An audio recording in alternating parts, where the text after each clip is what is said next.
ಆತ್ಮೀಯರೇ ನಮಸ್ಕಾರ. ಜಯಪ್ರಕಾಶ್ ನಾಗತಿಹಳ್ಳಿ ಯೂಟ್ಯೂಬ್ ವಾಹಿನಿಗೆ ತುಂಬು ಹೃದಯದ ಸ್ವಾಗತ. ಲೋಕಾನುಭವ ಅದ್ಭುತ, ಅನನ್ಯ ಜೀವನಾನುಭವದ ಅಭಿವ್ಯಕ್ತಿಯನ್ನೇ ಬದುಕಾಗಿಸಿಕೊಂಡು ವ್ಯಕ್ತಿತ್ವ ವಿಕಸನದ ಜೊತೆಗೆ ಮಾತನ್ನು ಮಲ್ಲಿಗೆಯಾಗಿಸಿ, ಮಾತನ್ನು ಮುತ್ತಿನ ಹಾರವನ್ನು ಮಾಡಿ, ಮಾತನ್ನು ಜ್ಯೋತಿರ್ಲಿಂಗವನ್ನು ಮಾಡಿಸಿ ಒಂದು ವಿಶೇಷವಾದಂತಹ ವ್ಯಕ್ತಿತ್ವಕ್ಕೆ ಮೆರಗನ್ನು ನೀಡಿ ನಿರೂಪಣಾ ಕ್ಷೇತ್ರದಲ್ಲಿ ತಮ್ಮದೇ ಆದಂತಹ ಛಾಪನ್ನು ಮೂಡಿಸಿದಂಥವರು. ಅಪರಿಮಿತವಾದ ಜ್ಞಾನದಿಂದ ಎಲ್ಲರ ಬಾಳಿನಲ್ಲಿ ಬೆಳಕಾಗಬೇಕು ಅನ್ನುವಂತಹ ವೈವಿಧ್ಯಮಯ ವೈಶಿಷ್ಟ್ಯ ಬದುಕನ್ನು ಕಂಡಂತಹ ಸಂಘಟನಾ ಚತುರರೂ ಆದಂತಹ ಮಾನ್ಯ ಜಯಪ್ರಕಾಶ್ ನಾಗತಿಹಳ್ಳಿಯವರು ನಮ್ಮೊಂದಿಗಿದ್ದಾರೆ. ನಮಸ್ಕಾರ ಸರ್. ನಮಸ್ಕಾರ. ಅವರನ್ನು ತುಂಬ ಹೃದಯದಿಂದ ಬರಮಾಡ್ಕೊಳ್ತಾ, ಬಾಬಾ ಸಾಹೇಬ್ ಅಂಬೇಡ್ಕರ್ ಅವರು ಒಂದು ಮಾತನ್ನು ಹೇಳ್ತಾರೆ, ಶಿಕ್ಷಣ, ಸಂಘಟನೆ ಮತ್ತು ಹೋರಾಟ ಅಂತ. ಶಿಕ್ಷಣವನ್ನು ನಾವು ಪ್ರಾಥಮಿಕ ಹಂತದಲ್ಲಿ ಪಡಿತೀವಿ, ಸಂಘಟನೆ ಅನ್ನುವಂಥದ್ದಕ್ಕೆ ಬಹಳ ಮಹತ್ವವಾದಂತಹ ಸ್ಥಾನವಿದೆ. ಹಾಗಾಗಿ ಅವರನ್ನೇ ಕೇಳೋಣ. ಸಂಘಟನಾ ಚತುರರು ಕೂಡ ಆಗಿದ್ದಾರೆ. ಸರ್, ಸಂಘಟನೆ ಅಂದರೆ ಹೇಗೆ, ಏನು, ಅದನ್ನು ಸವಿಸ್ತರವಾಗಿ ತಾವು ತಿಳಿಸ್ಕೊಡ್ಬೇಕು ಅಂತ ಕೇಳ್ಕೊಳ್ತೇವೆ.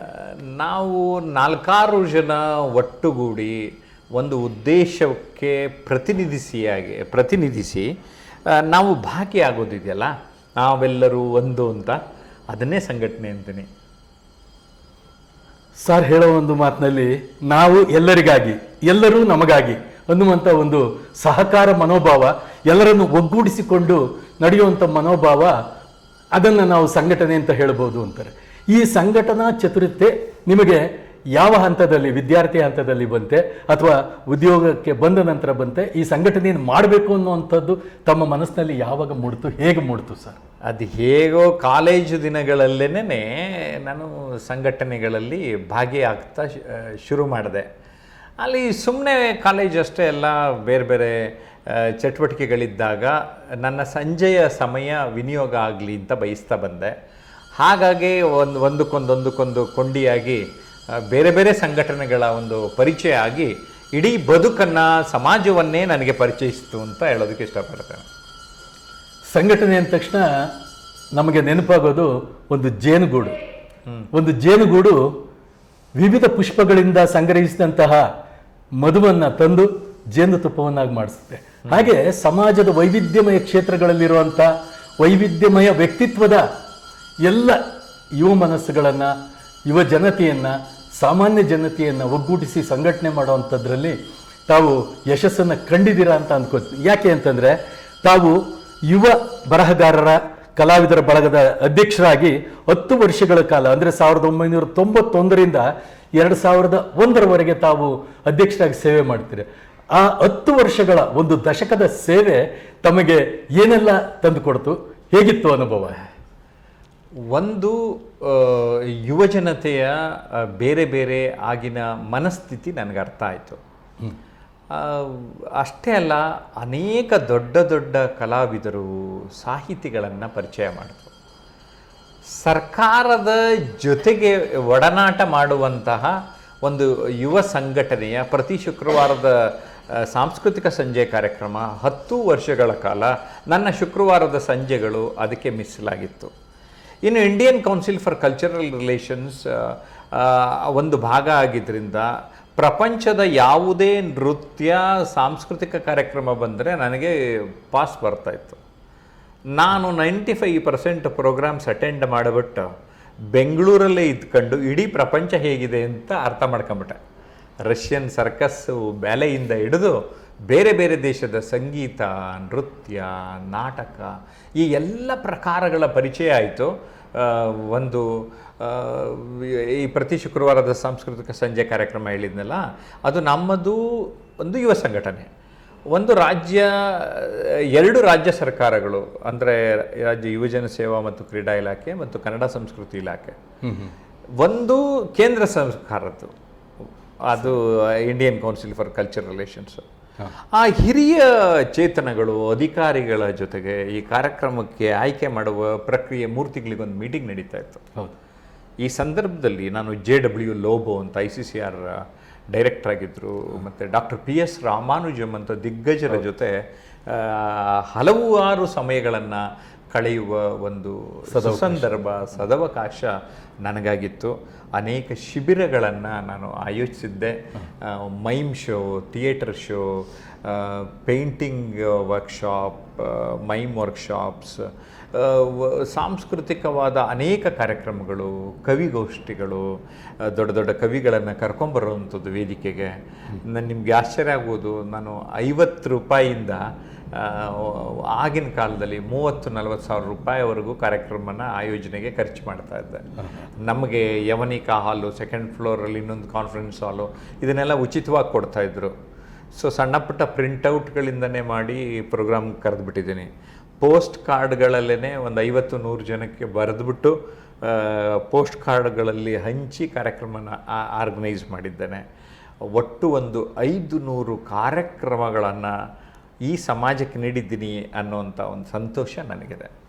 ಭಾಳ ಸಂತೋಷ ಆಯಿತು ಸರ್. ತಾವು ಯವನಿಕಾ ಅಂದ ತಕ್ಷಣ ನನಗೊಂದು ನೆನಪಾಯಿತು. 1999ರಲ್ಲಿ ಯವನಿಕಾ ನಮ್ಮ ಯುವಜನ ಸೇವಾ ವಿಭಾಗದ ಒಂದು ನಿರೂಪಣಾ ಕೌಶಲ್ಯವನ್ನು ನಾನು ಪ್ರಜಾವಾಣಿ ಪತ್ರಿಕೆಯಲ್ಲಿ ನೋಡಿದೆ. ಜಯಪ್ರಕಾಶ್ ನಾಗತಿಹಳ್ಳಿಯವರು 3 ದಿವಸ ಒಂದು ತರಬೇತಿ ಶಿಬಿರವನ್ನು ಆಯೋಜನೆ ಮಾಡಿದ್ದಾರೆ. ಆಸಕ್ತಿ ಇರುವಂಥವರು ಬಂದು ಭಾಗವಹಿಸ್ಬೋದು ಅನ್ನೋದಿತ್ತು. ಆ ಒಂದು ಕುತೂಹಲವನ್ನು ನಾನು ಪಡೆಯೋದು ತಡೆದುಕೊಳ್ಳಲಾರ್ದೇನೆ ಆ ಶಿಬಿರದಲ್ಲಿ 3 ದಿವಸ ಕೂಡ ನಾನು ಭಾಗವಹಿಸಿದೆ. ಅದು ನನಗೆ ಎಲ್ಲ ರೀತಿಯ ಒಂದು ಪೂರಕವಾದಂತಹ ಪ್ರೋತ್ಸಾಹವನ್ನು, ಉತ್ತೇಜನವನ್ನು ಒಂದು ನಿರೂಪಣಾ ಕ್ಷೇತ್ರಕ್ಕೆ ನೀಡ್ತು ಅಂತ ಹೇಳೋದಕ್ಕೆ ಹೆಮ್ಮೆ ಆಗುತ್ತೆ. ಅದಕ್ಕೆ ತಮಗೆ ತುಂಬ ಹೃದಯದ ಧನ್ಯವಾದ. ನಾನು ಅಪರ್ಣ ನೆನೆಸ್ಕೊಳ್ತೇನೆ. ಯಾಕೆಂದರೆ ಅಪರ್ಣ ನಾನು ಇಬ್ಬರು ಜೊತೆ ಸೇರಿ ಈ ಕ್ಷೇತ್ರಕ್ಕೆ ಏನಾದರೂ ಕೊಡುಗೆ ನೀಡೋಣ ಅಂತ ಇಬ್ಬರು ಆಯೋಜನೆಯಲ್ಲಿ ಸೇರಿದ್ವಿ. ನಮ್ಗೆ ನೀವು ಭಾಗವಹಿಸಿದ್ರಿ ಅಂತ ಕೇಳಿ ನನಗೆ ತುಂಬ ಸಂತೋಷ ಆಯಿತು. 25 ವರ್ಷಗಳ ಹಿಂದಿನ ಒಂದು ಘಟನೆಗಳು. ಆಮೇಲೆ ತಾವು ಭಾರತೀಯ ಜೂನಿಯರ್ ಚೇಂಬರ್ಸ್ನಲ್ಲೂ ಕೂಡ ಸೇವೆಯನ್ನು ಸಲ್ಲಿಸಿದ್ರಿ. ಹಾಗೆಯೇ ನೀವು ಸೇವೆಯನ್ನು ಮಾಡ್ತಾ ವೈವಿಧ್ಯಮಯ ಕ್ಷೇತ್ರಗಳ ಸಾಧಕರುಗಳನ್ನು ಒಂದೆಡೆ ಸೇರಿಸಿ ಕಾರ್ಯಕ್ರಮ ಮಾಡುವಂಥದ್ದು ಒಂದು ಸವಾಲಾಗಿ ಇರುತ್ತೆ. ಸಮಯದ ಸಂದರ್ಭಕ್ಕೆ ಆಯೋಜನೆ ಮಾಡುವಂಥದ್ದು ಅದನ್ನೆಲ್ಲ ಸ್ವೀಕರಿಸಿ ತಾವು ಸಾಧನೆಯ ಹಾದಿಯಲ್ಲಿ ಬಂದರೆ.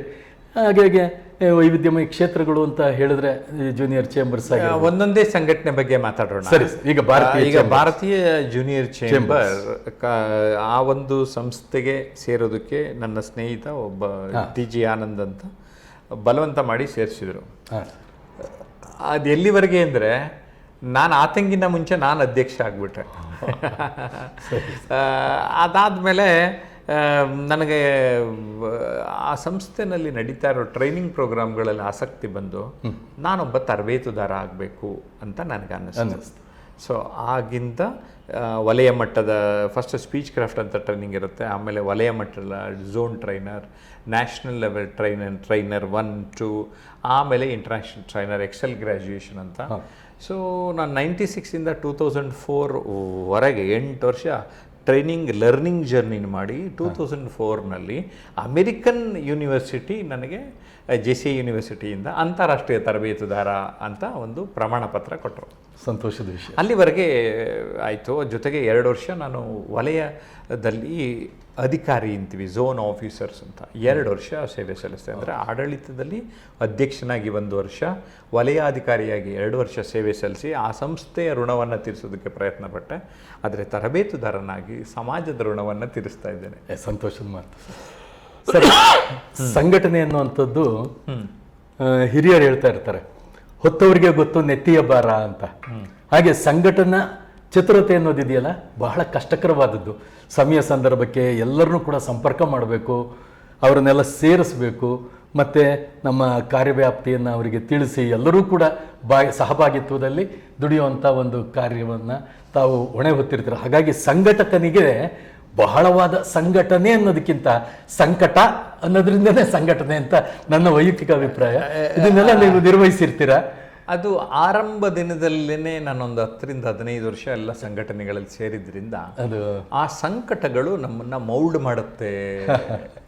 ಯಾರೋ ಕಾಲಿಡಿದು ಎಳಿತಾರೆ, ಯಾರೋ ಬೈತಾರೆ, ನೀವು ಸರಿಯಾಗಿ ಮಾಡ್ತಾ ಇಲ್ಲ ರೀ ಅಂತಾರೆ. ಈಗ ಅದನ್ನು ನಾನು ಅವಲೋಕಿಸಿದ್ರೆ ಅವರು ಅವತ್ತೆಲ್ಲ ಪಾಠ ಕಲಿಸಿದ್ರಿಂದನೇ ಇವತ್ತು ನಾನು ಎಚ್ಚರಿಕೆಯಿಂದ ಎಚ್ಚೆತ್ತ ಸ್ಥಿತಿಯಲ್ಲಿ ನಡಿಲಿಕ್ಕೆ ಸಾಧ್ಯ ಆಗ್ತಾ ಇದೆ. ಅವರೆಲ್ಲ ಒಂದೊಂದು ರೀತಿ ನಿಮಗೆ ಪ್ರೋತ್ಸಾಹದ ಉಳಿಪೆಟ್ಟೆಗಳನ್ನು ಕೊಟ್ಟು ಪೂರಕವಾಗಿ ಬೆಳೆಸಿದ್ರು ಅಂತ ಹೇಳ್ಬೋದು. ಹೌದು.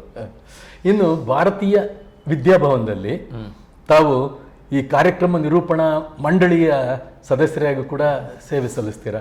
ಯಾಕೆಂದರೆ ಭಾರತೀಯ ವಿದ್ಯಾಭವನ ತನ್ನದೇ ಆದಂತಹ ವ್ಯಾಪ್ತಿಯನ್ನು ಪಡೆದಿದೆ, ತನ್ನದೇ ಆದಂತಹ ಸಾಂಸ್ಕೃತಿಕ ಸಾಹಿತ್ಯ ಸಂಘಟನೆಗಳ ಒಂದು ವಿಶೇಷ ಹೆಸರನ್ನು ಪಡೆದಿದೆ. ಅದರಲ್ಲಿ ತಾವು ಹೇಗೆ ನಿಭಾಯಿಸಿ? ಅಲ್ಲಿ ES ವೆಂಕಟರಾಮಯ್ಯನವರು ಅಧ್ಯಕ್ಷರಾಗಿದ್ದರು, ಮತ್ತೂರು ಕೃಷ್ಣಮೂರ್ತಿ ಕಾರ್ಯನಿರ್ವಾಹಕ ನಿರ್ದೇಶಕರಾಗಿದ್ದು, ಈ ಬಳಗದ ಫೌಂಡರ್ HN ಸುರೇಶ್ ವಿದ್ಯಾಭವನದ ನಿರ್ದೇಶಕರಾದರು, ಈಗ ನಿರ್ದೇಶಕರಾಗಿದ್ದಾರೆ. ಆವಾಗ ಅವರನ್ನು ಕಮಿಟಿಗೆ ತಗೊಂಡ್ರು. ನಾನು ಅವರ ಒಂದು ರೀತಿ ಅವರ ಜೊತೆ ಕಾರ್ಯಗಳನ್ನು ನಿರ್ವಹಿಸ್ತಾ ಇರೋದ್ರಿಂದ ಭಾರತೀಯ ವಿದ್ಯಾಭವನದಲ್ಲಿ ತಿಂಗಳಿಗೆ ಒಂದು ಕಾರ್ಯಕ್ರಮವನ್ನು 2 ವರ್ಷ ಮಾಡಿಕೊಂಡು ಬಂದೆ. ಅದರಲ್ಲಿ ರವಿ ರೇವಡೇಕರಿಂದ ಹಿಡಿದು ಬೇರೆ ಬೇರೆ ಕಾರ್ಯಕ್ರಮಗಳನ್ನು.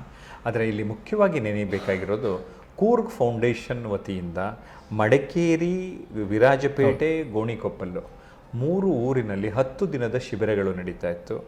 ವಿ ರಾಮಮೂರ್ತಿ, CR ಸಿಂಹ, ವಾಣಿ ಜಯರಾಮ್, ಲಲಿತಾ ಶ್ರೀನಿವಾಸ್ ಎಲ್ಲ ದಿಗ್ಗಜರ ಜೊತೆಗೆ ಕಾರ್ಯಕ್ರಮಗಳು ನಡೆದ ಶಿಬಿರವನ್ನು ಕೋಆರ್ಡಿನೇಟರ್ ನಾನಾಗಿದ್ದೆ. RM ಹಡಪದ್ದಂತೂ ನನ್ನ ಜೊತೆಗೆ ಜಾಸ್ತಿ ಇದ್ದು ಕೂರ್ಗಲ್ಲಿ ಕರ್ಕೊಂಡು ಹೋಗ್ಬಿಡೋರು. ಅಲ್ಲೇ ಜಯಪ್ರಕಾಶ್ ಒಂದು 10 ನಿಮಿಷ ನಿಲ್ಲಿಸ್ತೀರಾ ಅಂದ್ಬಿಟ್ಟು ಅಲ್ಲೇ ಒಂದು ಸ್ಕೆಚ್ ಹಾಕೊಂಡ್ಬಿಡೋರು. ಇವರೆಲ್ಲ ನನ್ನ ಕಣ್ಮುಂದೆ ಬಂದು ಹೋಗ್ತಾರೆ. ಅಂದ್ರೆ ತುಂಬಾ ಆತ್ಮೀಯತೆ ಪ್ರೀತಿಯನ್ನು ತೋರಿಸಿದ್ರು ನನಗೆ. 2-3 ವರ್ಷ ನಡೀತದೆ ಕಾರ್ಯಕ್ರಮ. ನಾನು 10 ದಿನ ಶಿಬಿರಗಳಲ್ಲಿ ಪ್ರತಿದಿನ ಈ 3 ಊರುಗಳಿಗೆ ಒಂದು ರೌಂಡ್ ಹೊಡೆದು ಆ ಟೈಮ್ನಲ್ಲೇನೆ ಹೋಗೋ ಬರೋ ದಾರಿನಲ್ಲಿರುವಂಥ ಒಂದೊಂದು ಪ್ರವಾಸಿ ತಾಣನೂ ನೋಡ್ಕೊಂಡ್ಬಿಟ್ಟು ಅದಕ್ಕೂ ಫ್ರೀಡಮ್ ಕೊಟ್ಟಿದ್ರು. ಹಾಗಾಗಿ ಕೂರ್ಗಲ್ಲಿದ್ದ ಎಲ್ಲ ಪ್ರವಾಸಿ ತಾಣಗಳನ್ನು ಭೇಟಿ ನೀಡೋದಕ್ಕೆ ಸಾಧ್ಯ ಆಗೋಯ್ತು. ಅಂದರೆ ಪ್ರಕೃತಿ ಪರಿಸರ ನಿಮ್ಮ ಈ ತರಬೇತಿಗೆ ಸಂಯೋಜನೆಗೆ ಎಲ್ಲದಕ್ಕೂ ಪೂರಕವಾಗಿ ಕೂಡ ಅದು ಸಹಕಾರ ಕೊಡ್ತು. ಖಂಡಿತ. ಹಾಗೆಯೇ ವೈವಿಧ್ಯಮಯ ಕ್ಷೇತ್ರಗಳ ಸಾಧಕರು ಕೂಡ ತಮ್ಮ ಒಡನಾಟದಲ್ಲಿದ್ದರು. ಬಹಳ ಸಂತೋಷದ ವಿಷಯ. ಇನ್ನು ಭಾರತ್ ಸೋವಿಯತ್ ಸಾಂಸ್ಕೃತಿಕ ಸಂಘಟನೆ ಇಂಡೋ ಕಲ್ಚರಲ್ ಸೊಸೈಟಿ ಸುಮಾರು 7-8 ವರ್ಷ ಅದರಲ್ಲೂ ಕೂಡ ತಾವು ಸೇವೆ ಮಾಡಿದ್ರಿ. ಚಾಲಕನಾಗಿ ನಮ್ಮ ದೇಶ ಮತ್ತು ರಷ್ಯಾ ಸೋವಿಯತ್ ಸಂಪರ್ಕ ಅದು ಹೇಗೆ ನಿಮಗೆ? ಅಂದರೆ ಅಲ್ಲಿ ಸಂಪರ್ಕ ಆಗಿತ್ತು ಆ ಸಂಸ್ಥೆ, ಭಾರತ ಸೋವಿಯತ್ ಸಾಂಸ್ಕೃತಿಕ ಸಂಘ. ಆ ಟೈಮಲ್ಲಿ ನಾನು ರಷ್ಯನ್ ಲ್ಯಾಂಗ್ವೇಜ್ ಸರ್ಟಿಫಿಕೇಟ್ ಕೋರ್ಸ್ ಕೂಡ ಮಾಡಿದೆ. ರಷ್ಯನ್ ಲ್ಯಾಂಗ್ವೇಜ್ ಸ್ವಲ್ಪ ಬರೋದಕ್ಕೂ ಆರಂಭ ಆಗಿತ್ತು. ಒಬ್ಬ ರಷ್ಯನ್ ಪ್ರತಿನಿಧಿ, ಹಾನರರಿ ಕೌನ್ಸಿಲ್ ಅಂತ ಕರೀತಾರೆ, ಅವರು ಗಂಡ ಹೆಂಡತಿ ಬಂದಾಗ ಬನ್ನೇರ್ಘಟ್ಟಕ್ಕೆ ಕರ್ಕೊಂಡೋಗು JP ಅಂತ ನನ್ನನ್ನು ಕರ್ಕೊಂಡು ಹೋಗ್ಬಿಟ್ಟಿದ್ರು. ಅಂಥ ಲಕ್ಸುರಿಯಸ್ ಅಂಬಾಸಿಡರ್ ಪ್ರತಿನಿಧಿ ಥರ ಅವರು ಹಾನರರಿ ಕೌನ್ಸಿಲ್ ಅಂದರೆ. ಸೊ ಅವ್ರ ಕಾರ್ನಲ್ಲೇ ಅವಾಗ ಒಂಥರ ಇಂಪೋರ್ಟೆಡ್ ಕಾರು, ಅವ್ರ ಜೊತೆ ಹೋಗಿ ಜೊತೆಗೆ ನನ್ನ ಜೊತೆಗೆಲ್ಲ ಫೋಟೋ ತಕ್ಕೊಂಡು ಅವರು ಮಾಸ್ಕೋಗೆ ಹೋದ್ಮೇಲೆ ನೀವು ರಷ್ಯಾಗೆ ಬಂದರೆ ಬನ್ನಿ ಅಂತ ಹೇಳಿದ್ದು ಅವೆಲ್ಲ ತುಂಬ ನನಗೆ ನೆನಪಾಗುತ್ತೆ. ಸೊ ಒಂದು ರೀತಿ ಆ ಭಾರತ ಸೋವಿಯತ್ ಸಾಂಸ್ಕೃತಿಕ ಸಂಘ ಆ ಟೈಮಲ್ಲಿ ರಷ್ಯಾದ ಬಗ್ಗೆ ಸ್ವಲ್ಪ ಪ್ರೀತಿ ಬರೋದಕ್ಕೆ ಸಾಧ್ಯ ಆಯಿತು. ಸಂತೋಷ ಸರ್. ಯಾಕೆಂದರೆ ಯಾರೋ ವಿದೇಶಿಯ ಪ್ರವಾಸಿಗಳು, ವಿದೇಶಿ ಪ್ರಜೆಗಳು ತಮ್ಮ ಕಾರ್ಯವೈಖರಿಯನ್ನು, ಸಂಘಟನಾ ಚತುರತೆಯನ್ನು ಕಂಡು ತಮ್ಮ ಜೊತೆ ಅಷ್ಟು ಒಡನಾಟ ಇಟ್ಕೋತಾರೆ ಅಂದರೆ ನಿಜಕ್ಕೂ ಅದು ನೆನಪಿನಲ್ಲಿ ಅಚ್ಚಳಿಯದೆ ಉಳಿಯುವಂಥದ್ದು. ಇನ್ನು ಕರ್ನಾಟಕ ಶಾಂತಿ ಸೌಹಾರ್ದತಾ ಸಂಘಟನೆ ಸಂಸ್ಥೆ, ಇದರಲ್ಲೂ ಕೂಡ ತಾವು ಸೇವೆಯನ್ನು ಮಾಡ್ತೀವಿ. ಇದು ಭಾರತ ಸೋವಿಯತ್ ಸಾಂಸ್ಕೃತಿಕ ಸಂಘಟನೆಯಲ್ಲಿ ಇದ್ದವರೇ ಅರ್ಧ ಜನ ಅದರಲ್ಲಿದ್ದರು. ಅದರಲ್ಲಿ MA Sethurao, professor MA Sethurao ಅಂತ ಇದರ ಅಧ್ಯಕ್ಷರಾಗಿದ್ದರು. ಜಯಪ್ರಕಾಶ್ ಇಲ್ಲೆಲ್ಲ ವರ್ಕ್ ಮಾಡ್ತಾ ಇದ್ರಿ, ನೀವು ಕಾರ್ಯದರ್ಶಿಯಾಗಿ ನಮಗೆಲ್ಲ ಸಪೋರ್ಟ್ ಮಾಡ್ರಪ್ಪ ಅಂತ. ನನಗೂ ಪಾರಿವಾಳ ಚಿತ್ರ ಇತ್ತು, ಆ ಲೋಗೋದು. ಪ್ರಪಂಚ ಎಲ್ಲ ಚೆನ್ನಾಗಿರಬೇಕು, ಶಾಂತಿಯಿಂದ ಇರಬೇಕು ಅಂತ ಒಂದು ವಿಚಾರ ಇತ್ತು ಅದರಲ್ಲಿ.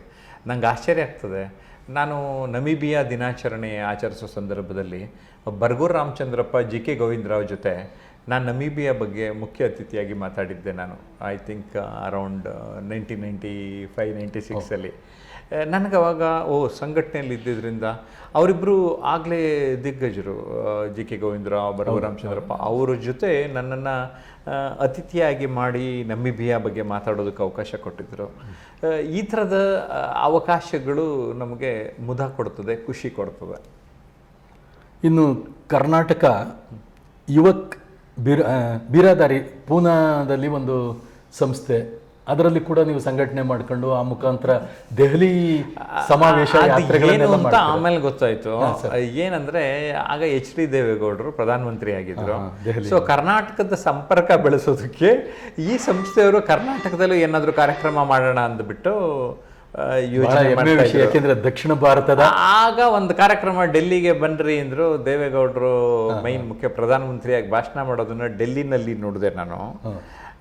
ಆಮೇಲೆ ಅವ್ರದ್ದು ಏನೇ ಇದಿರಲಿ, ಕನ್ನಡದ ದೇವೇಗೌಡರು ಇರೋದ್ರಿಂದ ಕರ್ನಾಟಕದವ್ರನ್ನ ಇನ್ವಾಲ್ವ್ ಮಾಡಬೇಕು ಅಂತ ಒಂದು 3-4 ವರ್ಷ ಚಟುವಟಿಕೆಯಿಂದ ಇದ್ದೆ. ಪೂನಾದಲ್ಲಿ ಒಂದು ಕ್ಯಾಂಪ್ ಆಯಿತು. ಒಂದು ಸಾರಿ ಮುಂಬೈಗೆ ಹೋಗಿ ಮುಂಬೈ ಸುತ್ತಮುತ್ತಲಿನ ಜಾಗಗಳನ್ನು ಪರಿಚಯ ಮಾಡಿಕೊಂಡೆ.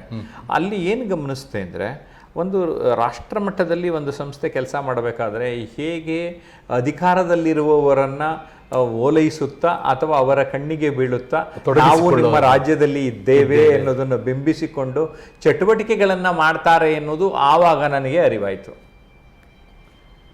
ಈ ಬಿರಾದರಿ ಅನ್ನುವಂಥದ್ದು ಯುವಕ ಒಂದು ಅದು ನ್ಯಾಷನಲ್ ಲೆವೆಲ್ ಆರ್ಗನೈಸೇಷನು. ನಾನು ಕೇವಲ 2-3 ವರ್ಷ ಇನ್ವಾಲ್ವ್ ಆಗಿದ್ದೆ. ಇಲ್ಲಿ ಬೆಂಗಳೂರಿನಲ್ಲಿ ಒಂದು ದೊಡ್ಡ ಕಾರ್ಯಕ್ರಮ ಆಯೋಜನೆ ಮಾಡೋದಕ್ಕೆ ಟೌನ್ ಹಾಲಲ್ಲಿ ನಾನು ಕಾರಣೀಭೂತ ಆಗಿದ್ದೆ. ಇನ್ನು ಭಾವೈಕ್ಯತೆ ಅಂತ ಅಂದ ತಕ್ಷಣ ಭಾಳ ವಿಶೇಷವಾದ ಇರುತ್ತೆ. ಮಾನವ ಜನಾಂಗದಲ್ಲಿ ಭಾವೈಕ್ಯತೆ ಮೂಡದೆ ವಿಶ್ವ ಕಲ್ಯಾಣವಾಗಲಾರದು ಅನ್ನೋಂಥ ಮಾತನ್ನು ಹೇಳ್ತಾರೆ. ವಿಶ್ವ ಕಲ್ಯಾಣವಾಗಬೇಕು ಅಂತಂದರೆ ಭಾವೈಕ್ಯತೆ ಬೇಕು. ಭಾವೈಕ್ಯತೆ ಜನಜೀವನದಲ್ಲಿ ಹಾಸುಹೊಕ್ಕಾಗಬೇಕು. ಆ ಥರದಲ್ಲಿರುವಾಗ ಜನಜೀವನದಲ್ಲಿ ಭಾವೈಕ್ಯತೆ ಹಾಸುಹೊಕ್ಕಾಗೋದಕ್ಕೆ ಅತ್ಯಂತ ಜವಾಬ್ದಾರಿಯಾದಂಥ ಕೆಲಸ. ರಾಷ್ಟ್ರೀಯ ಭಾವೈಕ್ಯತೆ ಅನ್ನೋದು ಇನ್ನೂ ಮಹತ್ತರವಾದ ಜವಾಬ್ದಾರಿಯ ಕೆಲಸ. ಅದನ್ನು ತಾವು ಹೇಗೆ ನಿಭಾಯಿಸಿದ್ರಿ? ಈಗ ನಾನು ನಿಜ ಹೇಳ್ಬೇಕಂದ್ರೆ, ಗೋಕಾಕ್ ಚಳವಳಿ ಎಲ್ಲ ನಡಿಬೇಕಾದ್ರೆ ನಾನು ಹೋರಾಟದಲ್ಲೆಲ್ಲ ಹೋಗ್ಬಿಡುವೆ. ರಾಜ್ಕುಮಾರ್ದ ಕಾರ್ಯಕ್ರಮಗಳಿದ್ರೆ ಹೋಗ್ತಾ ಇದ್ದೆ. ನಮ್ಮ ನಿಜ ಕಾಲೇಜ್ ಕನ್ನಡ ಬೋರ್ಡ್ ಇರಲಿಲ್ಲ. ಪ್ರಿನ್ಸಿಪಾಲಿಗೆ ಲೆಟರ್ ಬರೆದು ಒಂದೇ ದಿನದಲ್ಲಿ ಪ್ರಿನ್ಸಿಪಾಲ್ ಕನ್ನಡ ಬೋರ್ಡ್ ಹಾಕಿದ್ರು. ಒಂಥರ ನಾನು ಕನ್ನಡ ಬಿಟ್ಟರೆ ಬೇರೆ ಭಾಷೆ ಇಲ್ಲ ಅಂತ ಇದ್ದೆ. ರಾಷ್ಟ್ರೀಯ ಭಾವೈಕ್ಯತಾ ಶಿಬಿರ ನೈನಿತಾಲ್ಗೆ ಹೋದೆ. ಅಲ್ಲಿ ತಾರಾ ದೀದಿ 10 ದಿನ 10 ಭಾಷೆಯ ವಿವಿಧ ಗೀತೆಗಳನ್ನು ಹೇಳ್ಕೊಟ್ರು. ನಾನು ಅವಾಗ ನೋಡಿದೆ, ಒಂದೊಂದು ಭಾಷೆ ಒಂದೊಂದು ಥರ ಚೆನ್ನಾಗಿದೆ, ವಿಭಿನ್ನವಾಗಿ. 10 ದಿನ ಆದಮೇಲೆ ನಾವು ನೈನಿತಾಲ್ ಸುತ್ತಮುತ್ತ 10 ಗೀತೆಗಳನ್ನು ಎಲ್ಲರೂ ಒಡನಾಟದಿಂದ ಇದ್ವಿ. ಅಲ್ಲಿ ಒಂದು ಡೆಲ್ಲಿ ಹುಡುಗಿ ನನ್ನ ರಾಖಿ ಕಟ್ಬಿಟ್ಟು ಭಯ ಭಯ ಭಯ ಅಂತ, ನನಗೆ ಆಕೆಗೆ ಇಂಗ್ಲೀಷ್ ಬರ್ತಾ ಇರಲಿಲ್ಲ, ನನಗೆ ಹಿಂದಿ ಬರ್ತಾ ಇರಲಿಲ್ಲ. ಆದರೂ ಆ ಹುಡುಗಿ ನನ್ನ ಅಣ್ಣ ಅಣ್ಣ ಅಂತ ಇದ್ರು. ಕಾಕತಾಳಿ ಅನ್ನೋ ಹಾಗೆ ರಕ್ಷಾಬಂಧನ ಅದೇ ದಿವಸ ಈ ವಿಷಯ ಮಾತಾಡ್ತಾ ಇದ್ದೀವಿ. ಅಂದರೆ ನನಗೆ ಏನು ಅನ್ನಿಸ್ತು ಅಂದರೆ, ವಿಶ್ವಾಸಕ್ಕೆ ಭಾಷೆ ಬೇಕಿಲ್ಲ ಅಂತ ಯಾವುದು ಅದು ಅರ್ಥ ಆಯಿತು ನನಗೆ. ಭಯ ಭಯ ಅಂದ್ಬಿಟ್ಟು ನಂದು ಪ್ಯಾಂಟ್ ಶರ್ಟ್ ಹಾಕೋಬೇಕು ಅಂದ್ಬಿಟ್ಟು ಪ್ಯಾಂಟ್ ಶರ್ಟಲ್ಲಿ ಹಾಕ್ಕೊಂಡು ಬಂದು ಖುಷಿ ಪಟ್ಕೊಂಡು ಫೋಟೋ ತೆಗೀರಿ ಇದು ಮಾಡಿ ಅಂತೆಲ್ಲ ಹೇಳಿತು. ಅದಾದಮೇಲೂ ಒಂದು ಸರಿ ಡೆಲ್ಲಿಗೆ ಹೋಗಿ ಆಕೆನ ಭೇಟಿ ಮಾಡಿದೆ. ಆನಂತರ ಸಂಪರ್ಕ ಬಿಟ್ಟು ಹೋಯಿತು. ಅಂದರೆ ಅವಾಗ ಏನು ಅನ್ನಿಸ್ತು ಅಂದರೆ, ಬರ್ತಾ ಬರ್ತಾ ಈ ಪ್ರಪಂಚದಲ್ಲಿರೋರೆಲ್ಲ ನಮ್ಮವರೇ. ವಿಶ್ವಮಾನವ ಸಂದೇಶ ಕುವೆಂಪು ಏನು ಹೇಳಿದರು ಅದು ನನಗೆ ಅರ್ಥ ಆಗ್ಲಿಕ್ಕೆ ಶುರುವಾಯಿತು. ಹಾಗಾಗಿ ಇಡೀ ಪ್ರಪಂಚದವರೆಲ್ಲ ನನ್ನವರು ಅನ್ನೋಕ್ಕೆ ಶುರು ಮಾಡಿದೆ. ಕನ್ನಡಾಭಿಮಾನ ಈಗಲೂ ಇದೆ. ಕನ್ನಡ ಫಸ್ಟು, ಆದರೆ ಕನ್ನಡ ಇಟ್ಟುಕೊಂಡು ಬೇರೆ ಭಾಷೆಗಳಿಗೆ, ಈಗ ನನ್ನ ಕೇಸಲ್ಲ ಏನಾಯಿತು, ನಾನು ಬರೀ ಕನ್ನಡ ಅಂತ ಇದ್ಕೊಂಡಿದ್ದಕ್ಕಿಂತ ನನಗೆ ಇಂಗ್ಲೀಷ್ ಭಾಷೆ ಬೇಗ ಒಲಿಯಲಿಲ್ಲ. ಆಮೇಲೆ ಇಲ್ಲಮ್ಮ ನಿನ್ನನ್ನು ನಾನು ವಿಶ್ವಾಸ ಪಡ್ತೀನಿ ಅಂತ ಅಂದಮೇಲೆ ಈಗ ಸ್ವಲ್ಪ ನನಗೆ ಒಲಿದಿದೆ. ಅಂದರೆ ನಾವು ತುಂಬಾ ಕೂಡ ಅಂಧಾಭಿಮಾನಿ ಆಗಬಾರ್ದು, ಅಭಿಮಾನಿಯಾಗಿರಬೇಕು. ಈಗಲೂ ನಾನು ಅಭಿಮಾನಿ ಅಂತ ಹೇಳ್ಕೊಳಕ್ಕೆ ಸಂತೋಷ ಪಡ್ತೇನೆ. ಅಭಿಮಾನ ಇರಬಾರ್ದು. ತಾಯಿ ಭಾಷೆ ಮಾತೃಭಾಷೆ ಕನ್ನಡ ಅನ್ನೋದು ಕರುಳಿನ ಭಾಷೆ, ಕೊರಳಿನ ಭಾಷೆ ಆಗಬಾರ್ದು. ಕರುಳಿನ ಭಾಷೆ ಕನ್ನಡ ಅಂದ್ರೆ ಅದು ಅಭಿಮಾನ. ಸೊ ಹಾಗಾಗಿ ನಾವೆಲ್ಲ ಒಂದು ಕಡೆ ನಮ್ಮ ಭಾಷೆಯನ್ನು ಗೌರವಿಸುತ್ತಾ, ನಮ್ಮ ಅಮ್ಮನನ್ನು ಪ್ರೀತಿಸುತ್ತಾ, ಇತರರಿಗೂ ಗೌರವವನ್ನು ಕೊಡೋದನ್ನು ಕಲ್ತ್ಕೊಂಡಾಗ ಇಡೀ ಪ್ರಪಂಚ ನಂದು ಅಂತ ಅನಿಸುತ್ತೆ. ಈ ಶಿಬಿರಗಳು ನಾನು ಮಣಿಪುರಲ್ಲಿ ಭಾಗವಹಿಸಿದಾಗ, ಬೇರೆ ಬೇರೆ ಜೈಪುರದಲ್ಲಿ ಭಾಗವಹಿಸ್ತೀರಿ, ತಿರುವನಂತಪುರ ಇಲ್ಲೆಲ್ಲ ಮಾಡಿದಾಗ ಈ ಕ್ಯಾಂಪ್ಗಳು ನನ್ನ ವ್ಯಕ್ತಿತ್ವನ ಮೌಲ್ಡ್ ಮಾಡಿದೆ ಅಂತ ಹೇಳಕ್ ಇಷ್ಟಪಡ್ತೇನೆ. ಭಾಷಾ ವೈವಿಧ್ಯತೆ ಜೊತೆಗೆ ವ್ಯಕ್ತಿತ್ವ ವಿಕಸನಕ್ಕೂ ಕೂಡ ಪೂರಕವಾಯಿತು ಅಂತ. ಅದಕ್ಕಾಗಿ ನೋಡಿ, ಆದಿಕವಿ ಪಂಪ ಹೇಳ್ತಾನೆ, ಮನುಜ ಕುಲಂ ತಾನೊಂದೇ ಬಲಂ ಅಂತ. ಕರೆಕ್ಟ್. ಪಂಪನಿಂದ ಕುವೆಂಪುವರೆಗೂ ಮನುಜ ಮತ ವಿಶ್ವಪಥ. ತುಂಬಾ ಚೆನ್ನಾಗಿ ಹೇಳಿದ್ರಿ. ಓ ನನ್ನ ಚೇತನ ಆಗು ನೀ ಅನಿಕೇತನ ಅನ್ನುವಂತ ಹೇಳಿದ್ರು. ಅದೇ ಮನುಜ ಮತ ವಿಶ್ವಪಥ ಅನ್ನುವಂಥದ್ದಕ್ಕೆ ನಾಂದಿ ಹಾಡದಂಥ ಪಂಪ, ಕುವೆಂಪು ಅವರೆಲ್ಲ ನೋಡಿ ನಮ್ಮವರೇ, ಮರೆಯೋ ಹಾಗೇನೇ ಇಲ್ಲ. ನೀವು ಹೇಳಿದ್ದಕ್ಕೆ ಒಂದು ನೆನಪಾಯಿತು, ಪಂಪನಿಂದ ಕುವೆಂಪುವರೆಗೆ ಅಂತ ಒಂದು ಕಾರ್ಯಕ್ರಮ ಆರ್ಗನೈಸ್ ಮಾಡಿದ್ದೆ ಭಾರತೀಯ ವಿದ್ಯಾಭವನದಲ್ಲಿ. ಆ ಪಂಪನಿಂದ ಹಿಡಿದು ಆ ಕವಿಗಳನ್ನ, ಕವನಗಳನ್ನ, ಕವಿತೆಗಳನ್ನಾಗಿ ಹಾಡಿಸಿ ಕೆಲವೊಂದು ಕಡೆ ನೃತ್ಯಗಳನ್ನು ಸೇರಿಸಿ 3 ತಾಸಿನ ಕಾರ್ಯಕ್ರಮ ಆರ್ಗನೈಸ್ ಮಾಡಿದ್ದೆ. One of the memorable and best event of my life. ನೋಡಿ, 9ನೇ ಶತಮಾನದಿಂದ 21ನೇ ಶತಮಾನ, ಪಂಪನಿಂದ ಕುವೆಂಪುವರೆಗೆ ಅಷ್ಟು ಅಂದ್ರೆ ಶತಮಾನಗಳೇ ಕಳೆದೋಯ್ತು. 21 ಶತಮಾನ ಅಂದ್ರೆ 9ರಿಂದ ಅಷ್ಟು ಶತಮಾನ. ಕನ್ನಡ ಇತಿಹಾಸ ಹೇಗಿದ್ರು KS-ಗೋಸ್ಕರ ಓದಿದ್ದೆ, ಇನ್ನೊಬ್ರ ಜೊತೆ ಚರ್ಚೆ ಮಾಡ್ಕೊಂಡು, ಇನ್ನೊಬ್ರ ಜೊತೆ ನಿರೂಪಣೆ ಮಾಡ್ಕೊಂಡು ಸದ್ಬಳಕೆ. ಇವಾಗಲೂ ನೆನಪಿದೆ, ಅಂಧ ಕಲಾವಿದರಿಂದನೂ ಕೂಡ ನೃತ್ಯ ಮಾಡಿಸಿದ್ದೆ. ನೃತ್ಯ ಅಂದ ತಕ್ಷಣ ರಂಗಭೂಮಿಯು ಕೂಡ ನಮಗೆ ಪೂರಕವಾದಂಥದ್ದೇ.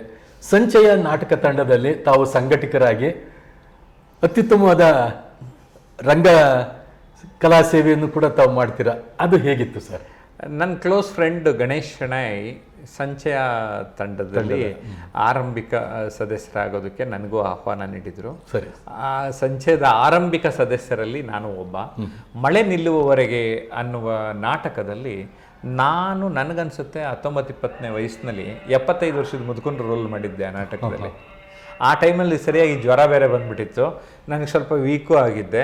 ಆ ಮುದುಕನ್ ಥರ ಆ್ಯಕ್ಟ್ ಮಾಡೋಕ್ಕೂ ಹೆಲ್ಪ್ ಮಾಡ್ತು ಅಂತ ಪಾಸಿಟಿವ್ ಆಗಿ 20ರ ಪಾತ್ರ SK ಮಾಧವರಾವ್ ನನ್ನ ಆ ನಾಟಕನ ಮೈಕೋದಲ್ಲಿ ಸೊ ಅವ್ರು ನಿರ್ದೇಶನ ಮಾಡಿದ್ರು. ಆಮೇಲೆ CGK 1 ತಿಂಗಳ ತರಬೇತಿ ಶಿಬಿರ ಫಿಲ್ಮ್ ಸೊಸೈಟಿಯಲ್ಲಿ ಮಾಡಿದ್ರು. ಆಗ ಒಂದು ತುಗ್ಲಕ್ ಅಲ್ಲಿ ಇಲ್ಲಿ ಅಂತ ನಾಟಕದಲ್ಲಿ ಭರಣಿ ಪಾತ್ರ ಮಾಡಿದೆ. ಸೊ ಹೀಗೆ ನನಗೆ ಒಂದು ಸ್ವಲ್ಪ ಆ ರಂಗಭೂಮಿಯ ಇಳಿದು ಬಂದ ಒಂದು ಅನುಭವ. ಇನ್ನು FKCCI ಅದರಲ್ಲೂ ಕೂಡ ತಾವು ವಿಶೇಷವಾದ ಪಾತ್ರವನ್ನು ವಹಿಸಿ ಅದರ ಸಂಘಟನೆಯಲ್ಲೂ ಕೂಡ ಅಂದ್ರೆ ದೊಡ್ಡ ಸಂಸ್ಥೆ ಸರ್ ಎಂ ವಿಶ್ವೇಶ್ವರಯ್ಯನವರು ಆರಂಭ ಮಾಡಿದಂತೆ. ನನಗೆ ಈ ಸಂಘಟನೆಗಳು ಹೇಗೆ ಕಾರ್ಯನಿರ್ವಹಿಸುತ್ತೆ ಅನ್ನೋದಕ್ಕೋಸ್ಕರ 1-2 ವರ್ಷ ಮೆಂಬರ್ಶಿಪ್ ಕಮಿಟಿ, 1-2 ವರ್ಷ ಎಂಟರ್ಪ್ರಿನರ್ಶಿಪ್ಗೆ ಸಂಬಂಧಪಟ್ಟಂತಹ ಮಂಥನ್ ಅನ್ನುವ ಕಮಿಟಿಗಳಲ್ಲಿ ತೊಡಗಿಸ್ಕೊಂಡೆ. ಅದಾದ ನಂತರ ನಾನು ಜಾಸ್ತಿ ಫೋಕಸ್ ತರಬೇತಿ ಕಡೆ ಮಾಡಬೇಕಾಗಿದ್ದರಿಂದ ಕೇವಲ ಸದಸ್ಯನಾಗಿದ್ದುಕೊಂಡು ಈ ಮುಖ್ಯವಾದ ಕಾರ್ಯಕ್ರಮಗಳಿಗೆ ಅಷ್ಟೇ ಹೋಗಿ ಬಂದು ಮಾಡ್ತಾ ಇದ್ದೇನೆ. ಆದರೆ ಅಸೋಚಮ್ ಅಂತ ಇನ್ನೊಂದು ಸಂಸ್ಥೆ, ಅದು ಕೂಡ ರಾಷ್ಟ್ರೀಯ ಮಟ್ಟದ ಸಂಸ್ಥೆ. ಅದರಲ್ಲಿ ಶಿವಕುಮಾರ್ ಅಂತ ನನ್ನ JP ನೀನು ಇನ್ವಾಲ್ವ್ ಆಗಬೇಕಂದ್ಬಿಟ್ಟು ಎಂಟರ್ಪ್ರಿನರ್ಶಿಪ್ ಕಮಿಟಿಯ ಚೇರ್ಮನ್ ಆಗಿ ಕೆಲವು ಕಾಲ ಮಾಡಿದ್ರು. ಸೊ ಈ ಎಲ್ಲ ಸಂಘಟನೆಗಳ ಒಂದು ಅನುಭವ ನಮ್ಮನ್ನ ಗಟ್ಟಿ ಮಾಡೋದಕ್ಕೆ, ವ್ಯಕ್ತಿತ್ವವನ್ನು ರೂಪಿಸೋದಕ್ಕೆ ಸಾಧ್ಯ ಆಗ್ತದೆ.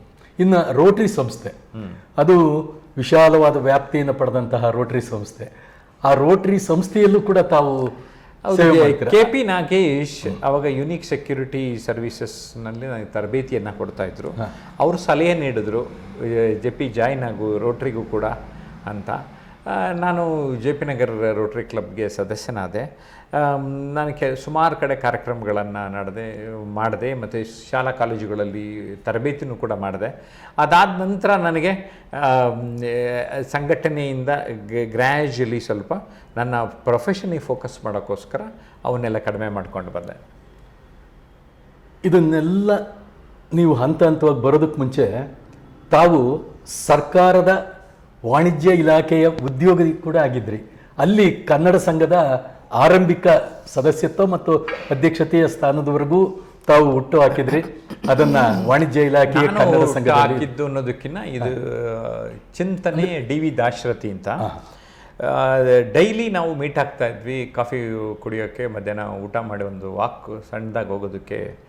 ಟೈಮಲ್ಲೆಲ್ಲ ನಮ್ಮ ಇಲಾಖೆನಲ್ಲಿ ಒಂದು ಕನ್ನಡ ಸಂಘ ಇದ್ದರೆ ಗಾಂಧಿನಗರದಲ್ಲಿ. ಸೊ